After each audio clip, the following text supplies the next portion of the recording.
akan membuka bersama-sama kebenaran firman Allah di dalam Mazmur pasalnya yang ke-150, ayatnya yang pertama sampai dengan ayatnya yang ke-6. Mazmur 150, ayatnya yang pertama sampai dengan ayat yang ke-6. Yang sudah ketemu katakan amin. Oke, saya akan bacakan bagian firman Allah ini untuk kita semua. Mazmur 150 ayat 1 sampai 6. Haleluya, pujilah Allah dalam tempat kudusnya. Pujilah dia dalam cakrawalanya yang kuat. Pujilah dia karena segala keperkasaannya. Pujilah dia sesuai dengan kebesarannya yang hebat. Pujilah dia dengan tiupan sangkakala. Pujilah dia dengan gambus dan kecapi. Pujilah dia dengan rebana dan tari-tarian. Pujilah dia dengan permainan kecapi dan seruling. Pujilah dia dengan ceracap yang berdenting. Pujilah dia dengan ceracap yang berdentang. Biarlah segala yang bernapas memuji Tuhan. Haleluya. Nah, Bapak Ibu Saudara yang kasih Tuhan, firman Allah pada pagi hari ini akan berbicara tempat yang penuh penyembah. Tempat yang penuh penyembah. Seringkali kalau kita berbicara tentang memuji dan menyembah Tuhan, kita selalu berpikir seolah-olah bahwa Tuhanlah yang diberkati. Seolah-olah Tuhan itu begitu haus dengan pujian dan penyembahan dan mau dirinya diberkati. Padahal pandangan itu salah, saudaraku. Saat seorang memuji dan menyembah Tuhan, kita justru yang akan diberkati oleh Tuhan. Justru kita akan menikmati berkat-berkat yang luar biasa dari Tuhan saat kita memuji dan menyembah Tuhan. Di dalam Mazmur 151 ayat 1 sampai dengan 6 ini, pemazmur ingin menekankan saudaraku, betapa pentingnya pujian dan penyembahan itu dilakukan. Bahkan kitab ini diakhiri juga dengan pujian dan penyembahan. Kenapa? Karena pujian dan penyembahan itu begitu penting seperti yang diungkapkan oleh pemazmur. Mengapa kita harus memuji dan menyembah Tuhan, saudaraku? Pertama, pemazmur berkata, karena dia dahsyat. Ayat yang kedua berkata, pujilah dia karena segala keperkasaannya. Pujilah dia sesuai dengan kebesarannya yang hebat. Ya, dikatakan di sini saudaraku bahwa Allah kita itu besar, bahwa Allah itu hebat, bahwa Dia itu perkasa. Nah, karena Dia itu begitu luar biasa, karena Dia itu begitu dahsyat, maka pemazmur berkata, baiklah semua kita memuji Dia. Jadi setiap kita yang ada di tempat ini, setiap kita yang sedang memuji dan menyembah Tuhan, kita melakukannya karena kebesarannya, kita melakukannya karena kedahsyatannya, kita melakukannya karena kehebatannya. Justru orang-orang yang tidak mau memuji dan menyembah Tuhan, berarti orang-orang itu tidak sungguh-sungguh menikmati kedahsyatan Tuhan, tidak sungguh-sungguh menikmati keperkasaan Tuhan, tidak sungguh-sungguh menikmati kebesaran Tuhan. Jangan-jangan dia juga menyangkali bahwa dia mempunyai Allah yang seperti itu. Nah, pada pagi hari ini kita sedang memuji dan menyembah Tuhan. Kita melakukannya karena Tuhan kita adalah Allah yang dahsyat. Lalu yang kedua, mengapa kita melakukan pujian dan penyembahan? Yang kedua adalah karena kita ini adalah ciptaannya. Di dalam ayat yang ke-6 dikatakan, biarlah segala yang bernapas memuji Tuhan. Mengapa Allah menciptakan kita? Apa yang harus kita lakukan di dalam hidup kita sesungguhnya?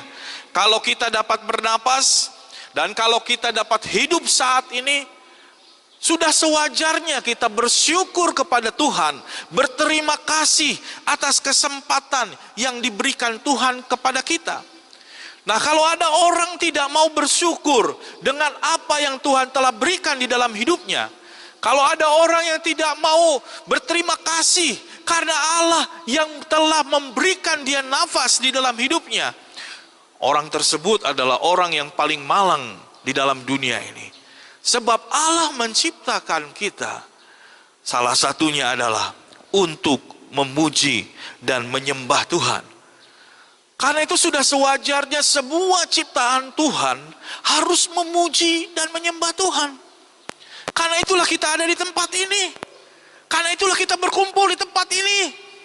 Karena kita adalah ciptaan Tuhan yang telah diciptakannya dengan sempurna. Maka sudah sepantasnya kita berkumpul untuk memuji dan memuliakan nama Dia.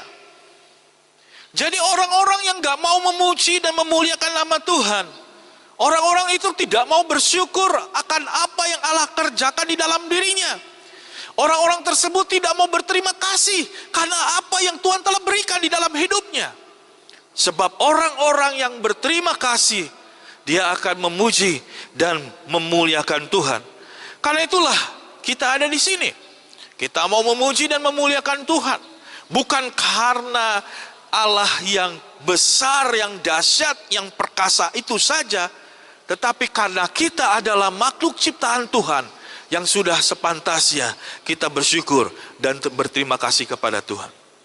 Pemazmur ingin menekankan akan hal itu, saudaraku. Mengapa dia memuji dan menyembah Tuhan? Mengapa dia mau semua orang memuji dan menyembah Tuhan? Karena Allah adalah Allah yang dahsyat. Karena kita adalah makhluk ciptaan Tuhan yang harus memuji dan memuliakan Dia. Nah, apa yang harus kita lakukan dalam pujian dan penyembahan?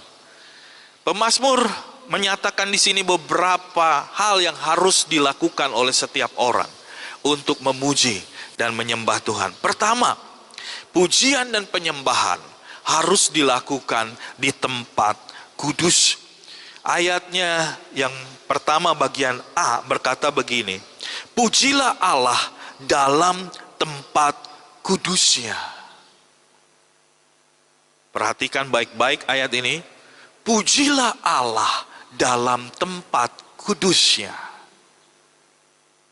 Kita harus memuji dan memuliakan Tuhan di tempat kudusnya.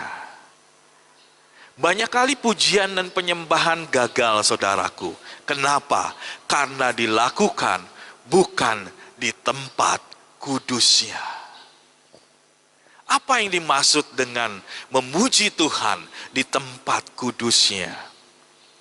Pujian ini bukan hanya berbicara tempat secara fisik. Pujian ini bukan hanya berbicara tentang waktu tertentu atau situasi tertentu. Bukan. Tapi ini berbicara, saudara, tentang bagaimana kita menyediakan tempat atau waktu bagi Allah. Itulah yang dikatakan oleh pemazmur, pujilah Allah di tempat kudusnya. Kalau kita berada di dalam gereja, tetapi pikiran kita bukan kepada Tuhan, maka gereja bukan menjadi tempat kudusnya. Kalau saudara berada di dalam sebuah, saya pakai bahasa yang agak bertolak belakang gitu.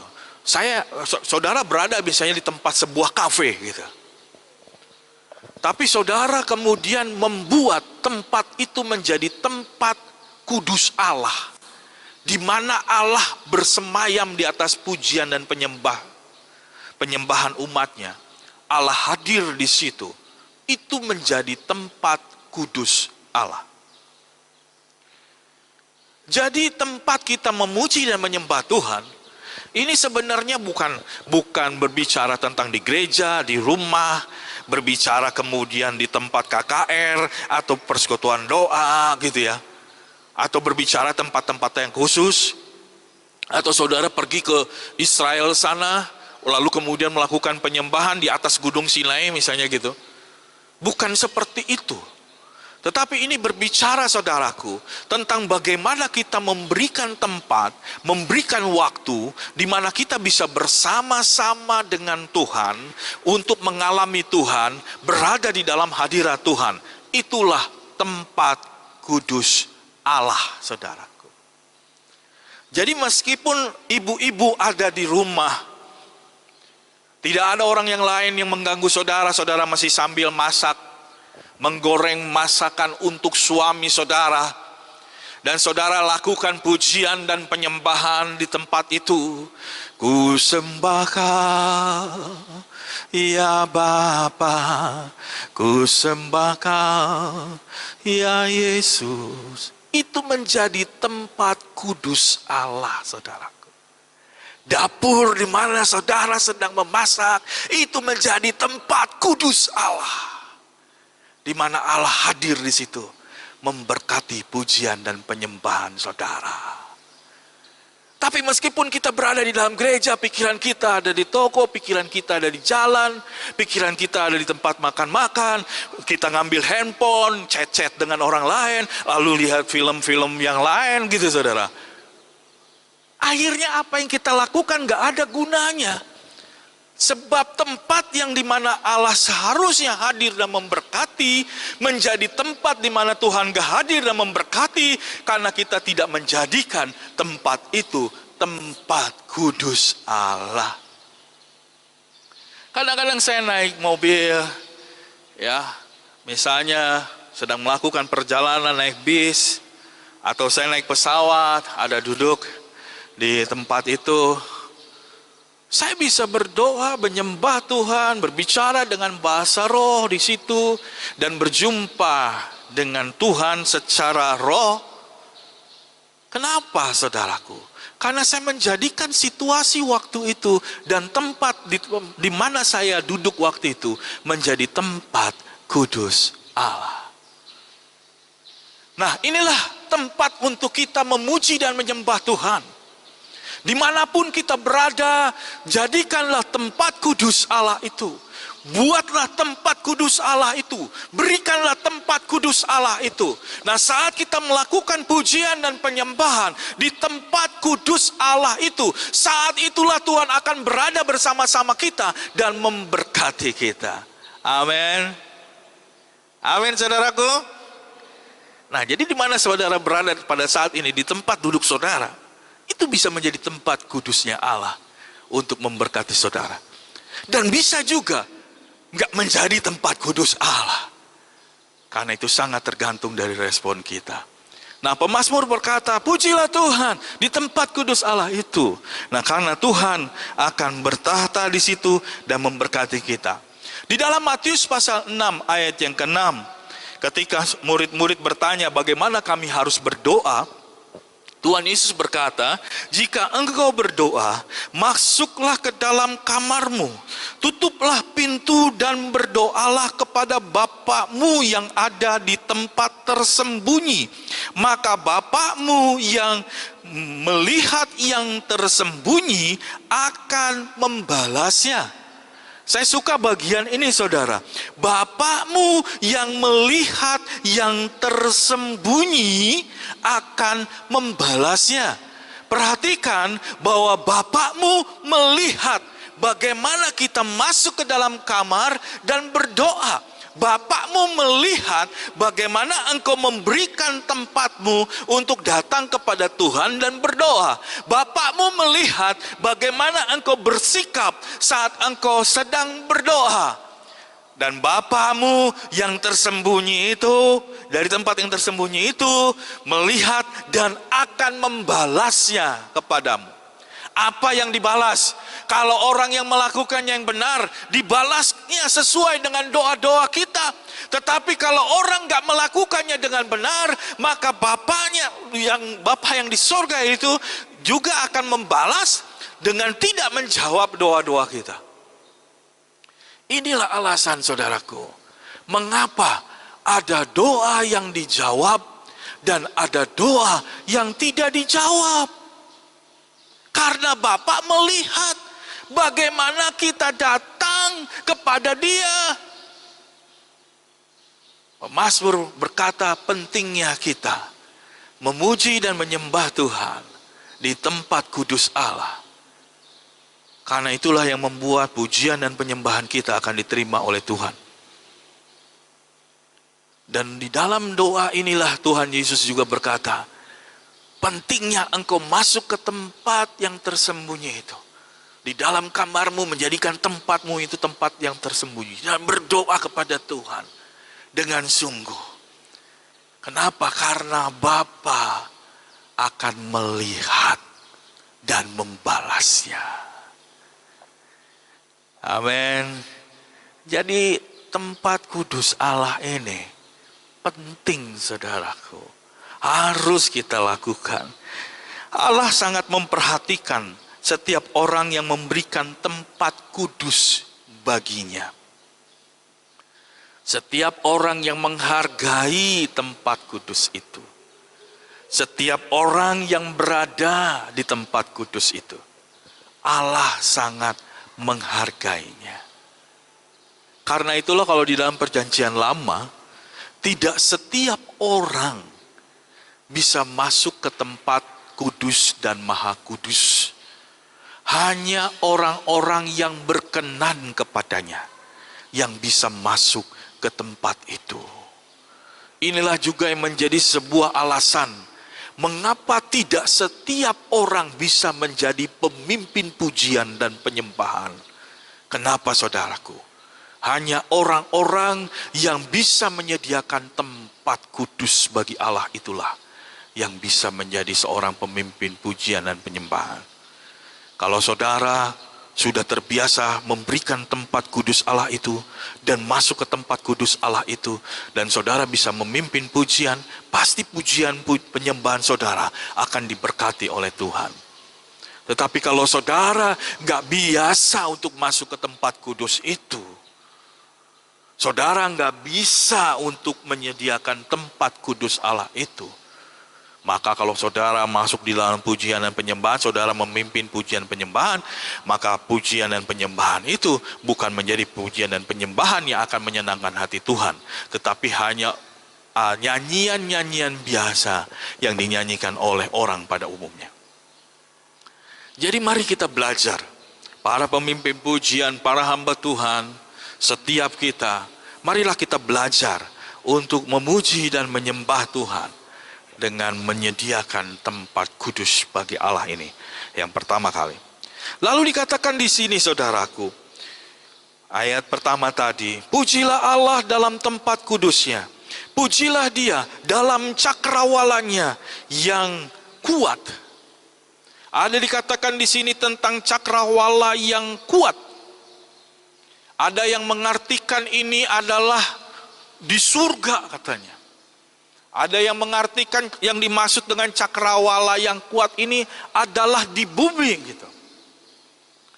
Tetapi saya memikirkan ini adalah sekumpulan orang yang memberikan tempat kudus bagi Allah. Dan mereka mulai melakukan pujian dan penyembahan di situ.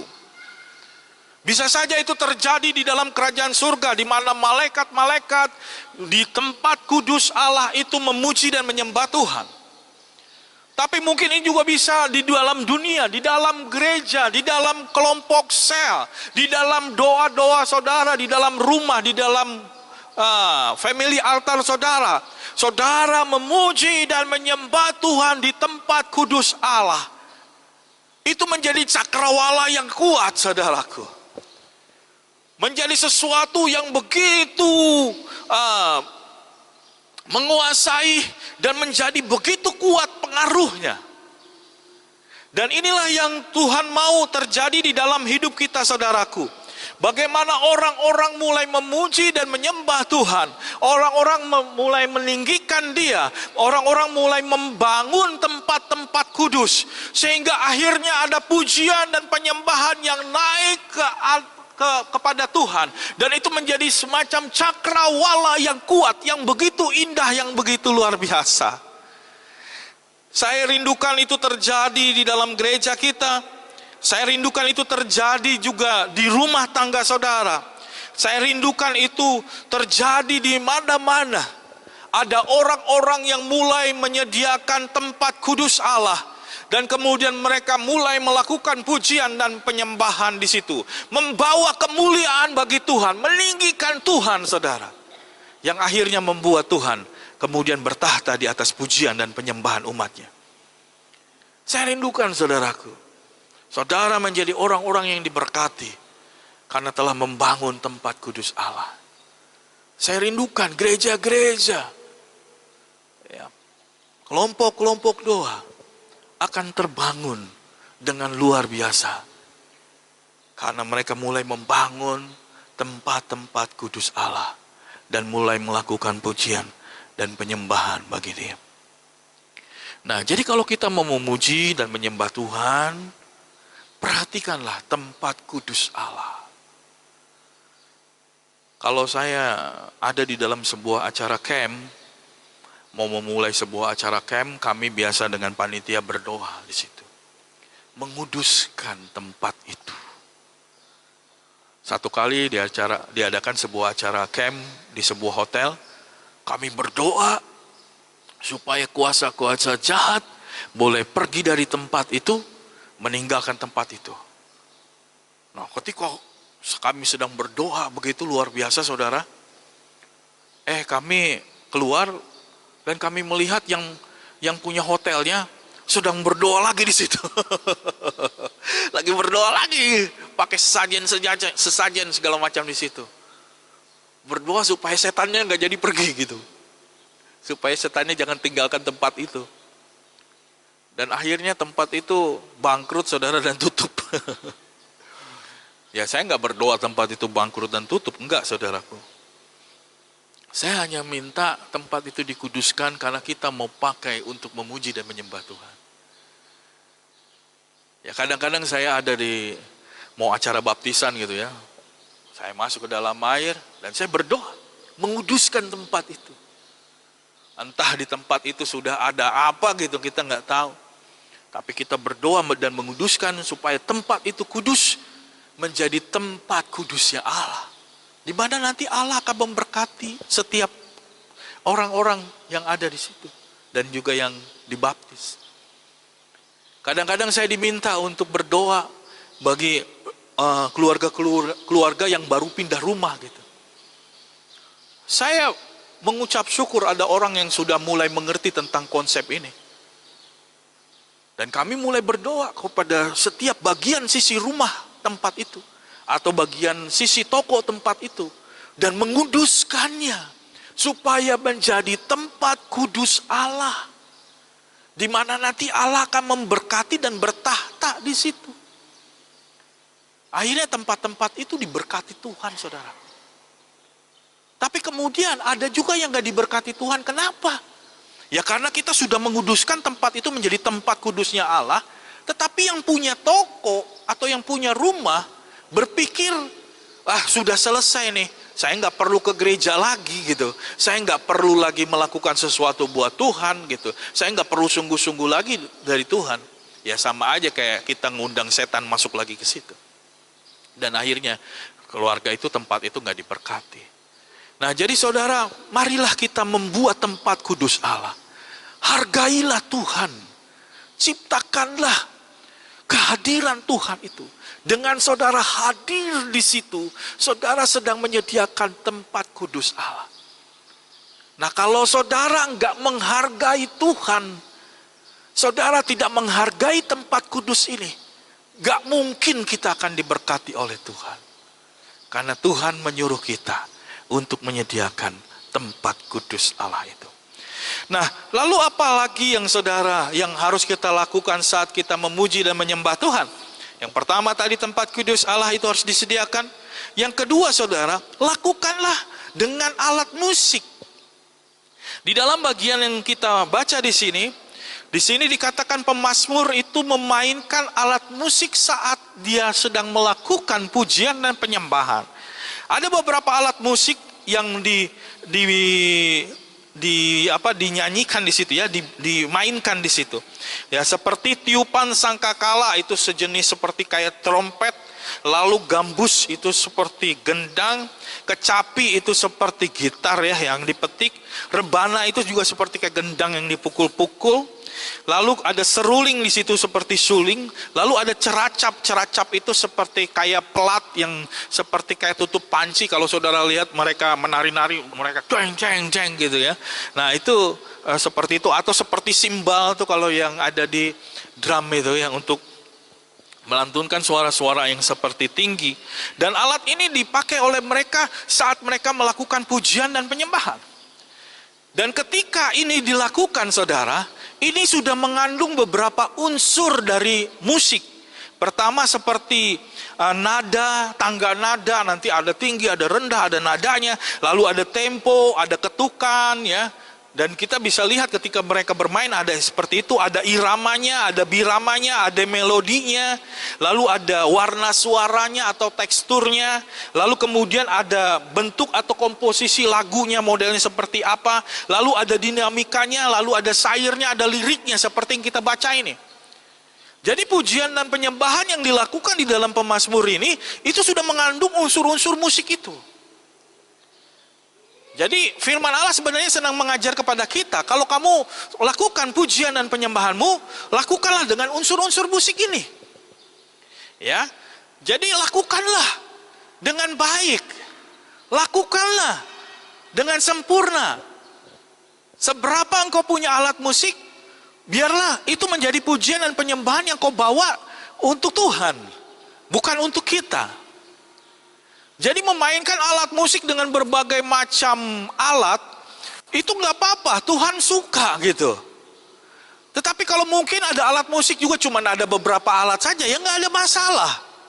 Alat musik juga kalau mungkin ya nggak ada sama sekali, ya cuma pakai tepuk tangan aja, ya nggak apa-apa juga. Yang penting di dalam alat musik itu, di dalam pujian dan penyembahan itu ada musik yang kita sedang nyanyikan. Entah pakai mungkin cuman pakai badan kita, pakai tangan kita, atau pakai alat musik sederhana, atau alat musik lengkap, atau segala macam. Nggak ada masalah. Yang jadi masalahnya adalah apakah kita melakukannya untuk Tuhan atau bukan. Itu yang jadi masalah. Yang jadi masalahnya apakah kita melakukannya di tempat kudus atau bukan. Itu yang jadi masalah. Apakah yang kita lakukan itu tujuannya untuk memuliakan Allah atau bukan? Itulah yang jadi masalah. Ya, saya selalu mengajarkan ini kepada orang-orang yang bermain musik di dalam gereja. Kadang-kadang ketika mereka bermain musik dengan begitu semangat, ketika firman Allah disampaikan mereka keluar dari gedung gereja itu. Dan mereka ngobrol di luar gitu. Ya, saya ketemu waktu itu mereka lagi ngobrol di luar. Nah, ketika firman Allah sudah selesai, mereka masuk lagi dan main musik lagi.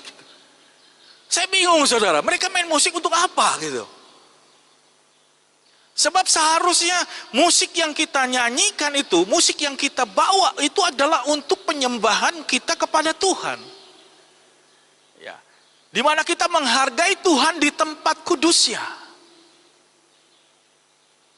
Jadi kalau bagi saya, kalau ada orang kemudian melakukan seperti itu, dia nggak menghargai Tuhan bagi saya gitu. Saya selalu katakan nggak boleh, jangan lakukan itu. Engkau harus berada di mana engkau harus berada. Jangan tinggalkan tempat kudus Allah. Karena bermain musik itu adalah bagian kita di situ. Jadi orang-orang yang bermain musik ini dari awal sampai habis ada di situ, saudara. Bukan kemudian mereka bermain sebentar kemudian mereka tinggalkan. Ya. Lalu kemudian dikatakan di sini juga kita bisa memuji dan menyembah Tuhan dengan tari-tarian.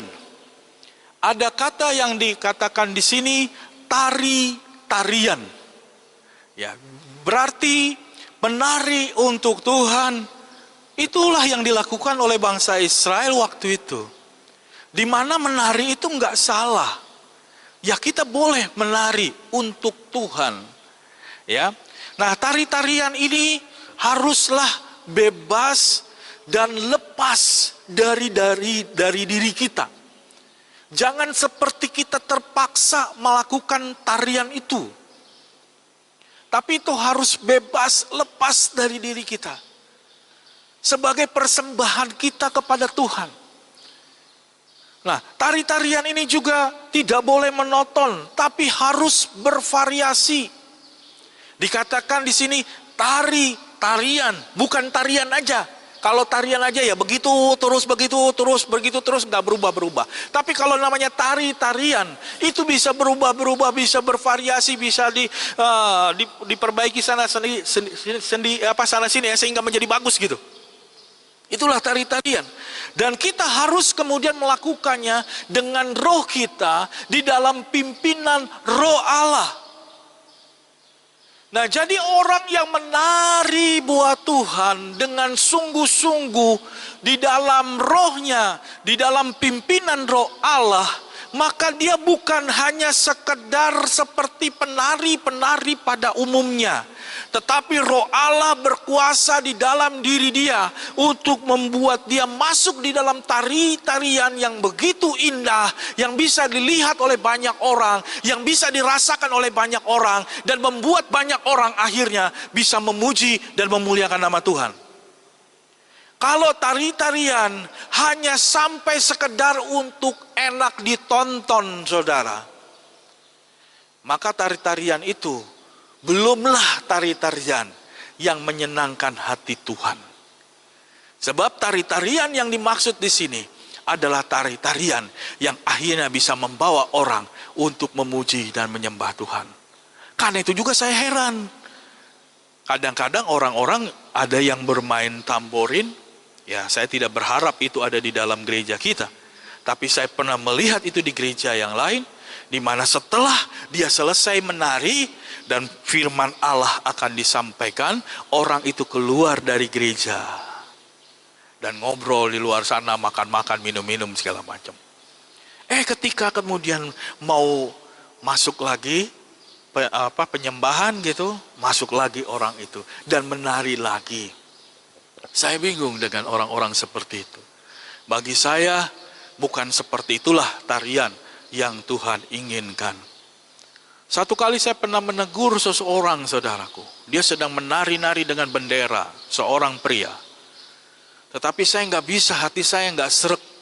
Karena orang itu, dia sedang berlatih di situ. Ini mau pentas nanti malam. Jadi pada sore itu gladi resik gitulah, semacam gladi resik, dan saya ada di situ diundang karena saya ada masuk di dalam acara untuk nanti malam.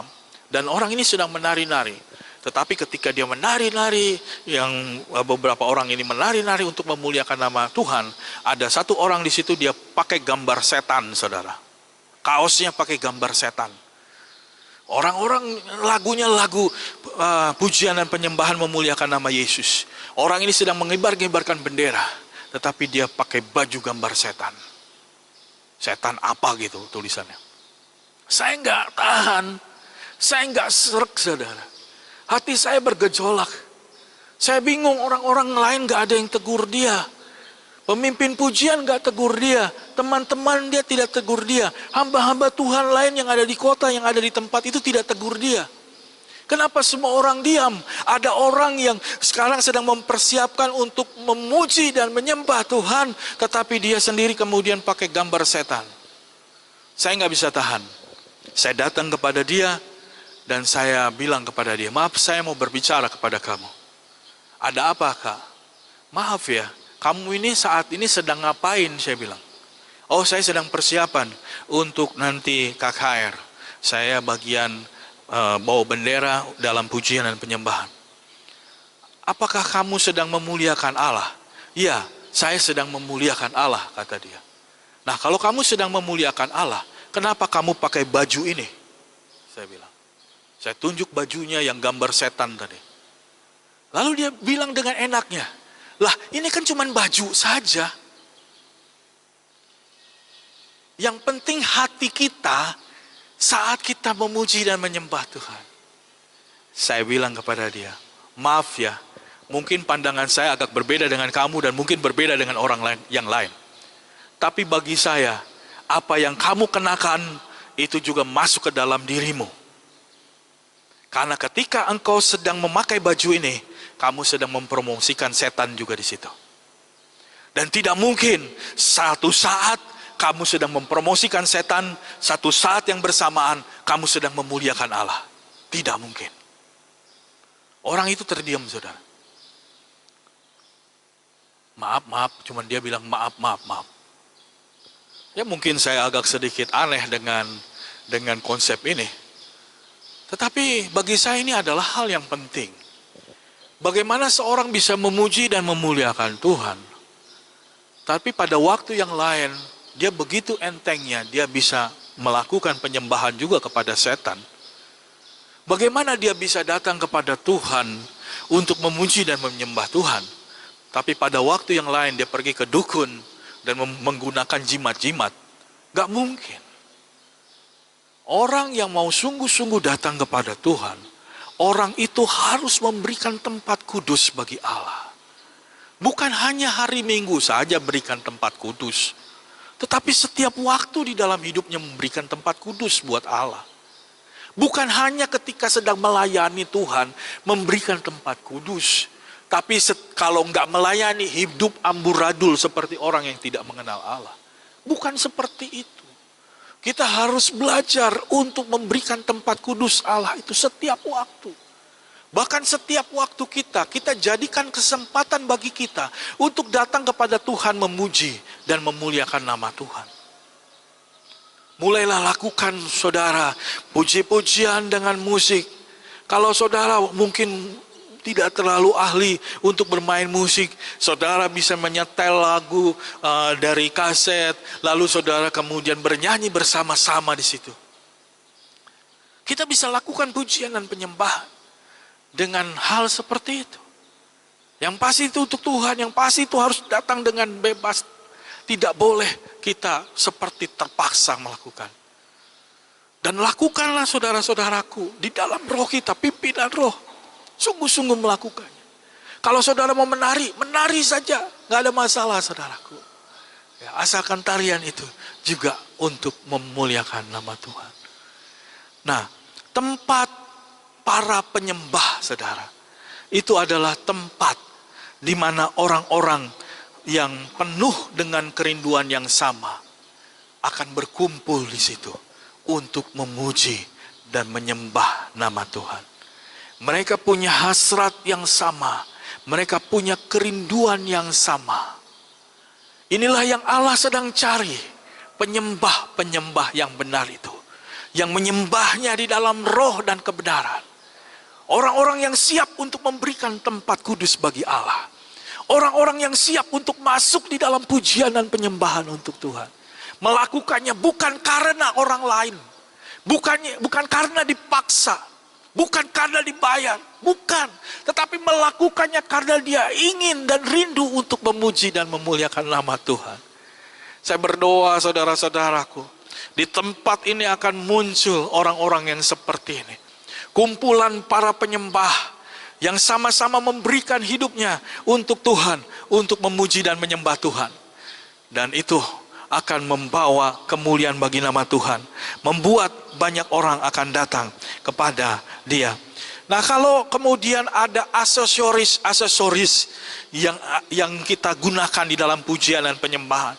Mungkin penari menggunakan baju-baju atau aksesoris dalam pujian dan penyembahan. Mungkin pemimpin pujian, singer, pemain musik menggunakan aksesoris peralatan-peralatan musik dalam pujian dan penyembahan. Ingat, itu semua adalah baik untuk membuat semuanya menjadi begitu indah untuk dipandang dan membuat kita bisa masuk bersama-sama di dalam keindahan dan keunikan itu. Tapi itu bukanlah yang utama, saudaraku.